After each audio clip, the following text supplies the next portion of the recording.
Assalamualaikum warahmatullahi wabarakatuh. I am Nur Fatihah Akilah binti Muhammad Afandi. So today I want to share about my understanding concern on logistic management in delivery services during pandemic. As we know, for the past few months, we have been affected by the novel coronavirus or COVID-19, which had spread widely across the world. The coronavirus outbreak is first and foremost a human tragedy, affecting hundreds of thousands of people. It is also a growing impact on the global economy. Here are some detailed information about the coronavirus. In December 2019, China notified the World Health Organization of several cases of human respiratory illness, a disease later named COVID-19. The virus causing this disease is known as severe acute respiratory syndrome coronavirus 2. The disease spreads through small droplets that are expelled from the nose or mouth when a person with COVID-19 coughs or exhales. Therefore, standing close to someone who is infected can put you at risk. These droplets can land on your hand and be transmitted through something as simple as a handshake, if afterwards you touch your eyes, nose, or mouth, the so-called T-zone. The virus is known to survive on different types of surfaces, so touching these contaminated surfaces and then touching your T-zone brings a high risk of infection. What we know so far: the coronavirus is spherical in shape, and its genetic material is encapsulated by different types of proteins. Some of the key structural ones are spike S protein, the most prominent feature of coronaviruses from where they get their name, then M, or membrane protein, and the so-called envelope protein.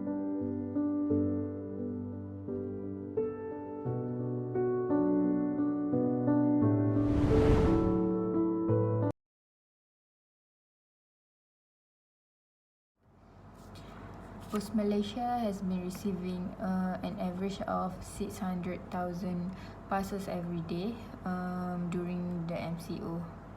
The number has doubled compared to the normal day before.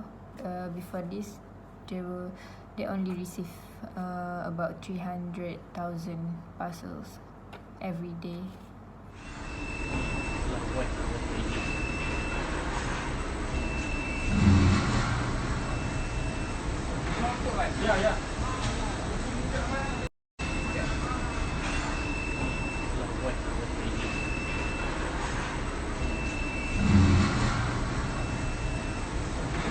Yeah.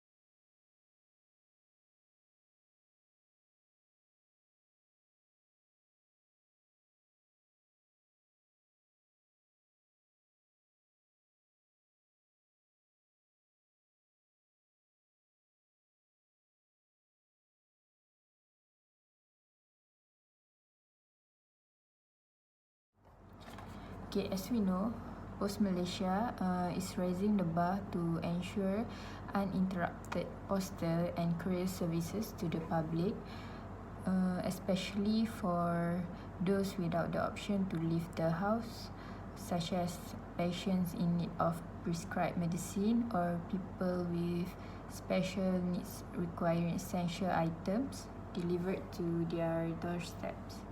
The demand for parcel deliveries throughout the MCO has shown an increase in volume due to the intensified online shopping activities by the customer who have been staying at home.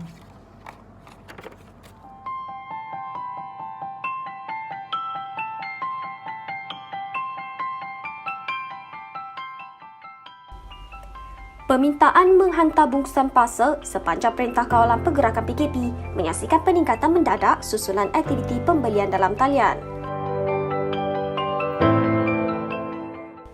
Pengurus kanan Pick Up and Delivery Post Malaysia Muhammad Azila Ibrahim berkata, pihaknya turut menerima peningkatan jumlah pesanan pos laju sebanyak 35% sepanjang PKP ini. Menurutnya, berikutan peningkatan jumlah bungkusan dan waktu perniagaan disingkatkan sepanjang PKP, penghantaran dijangka mengalami sedikit kelewatan. Muhammad Azillah berkata untuk memenuhi permintaan pelanggan, penghantaran turut dilakukan pada hari Ahad dan kaki tangan serahan pos laju bertugas bermula 8.30 pagi hingga 7 petang.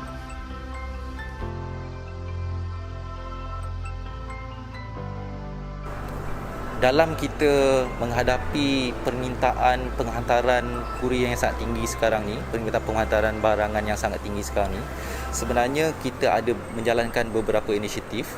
Yang pertama, di bahagian last mile delivery sebenarnya kita tambah kapasiti serahan itu sendiri dengan pakai kaedah inisiatif Post Rider. Post Rider ni sebenarnya kita hanya tawarkan kepada rakyat Malaysia yang berumur 18 tahun ke atas dan mempunyai lesen GDL penuh, kemudian mempunyai van berpanel penuh sama ada di atas nama sendiri ataupun nama syarikat, dan mempunyai telefon pintar Android 5.0 ke atas, mempunyai lesen GDL penuh. Dan ejen yang dikenali sebagai Post Rider ini, ejen Pos Malaysia ini, boleh menjana pendapatan melalui komisen sehingga RM6,000 sebulan. Dengan adanya Post Rider ini, ianya sangat membantu Pos Malaysia Berhad untuk mempercepatkan proses serahan bungkusan kepada pihak pelanggan. Itu salah satu inisiatif yang kita buat. Yang keduanya, sebenarnya kita tambah lagi kapasiti di fasiliti pos laju di bahagian processing ataupun prosesan. Dengan kaedah, dengan cara kita meminjam petugas-petugas yang berada di unit-unit lain yang kurang kritikal ke bahagian processing ini. So dengan tambahan tenaga kerja ini, ia mempercepatkan proses isihan ataupun sorting dan juga buat hantaran ke destinasi-destinasi pusat pos laju yang lain. Dua ini yang kita lakukan dalam tempoh PKP inilah.